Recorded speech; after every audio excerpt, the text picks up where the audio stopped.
বেদাতীদের 4 নম্বর বৈশিষ্ট্য হচ্ছে হক ও বাতিলকে মিশ্রিত করে ফেলা। হক ও বাতিলকে মিশ্রিত করে ফেলা। বেদাতীরা হক ও বাতিলকে মিলিয়ে একদম একাকার করে ফেলার একটা ব্যর্থ অপচেষ্টা করে থাকে, অথচ ইসলামের দৃষ্টিকোণ থেকে এটা নিষেধ। আল্লাহ তাআলা ইরশাদ করছেন, ওয়ালা তালবিসুল হাক্কা বিল বাতিল ওয়া তাকতুমুল হাক্কা ওয়া আনতুম তা'লামুন। তোমরা সত্যকে মিথ্যার সাথে মিশ্রিত করো না এবং জেনে বুঝে সত্যকে গোপন করো না।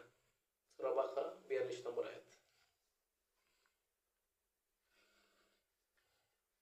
বেদাতীদের 5 নম্বর বৈশিষ্ট্য হচ্ছে তারা সত্যকে গোপন করে। সত্যকে গোপন করা।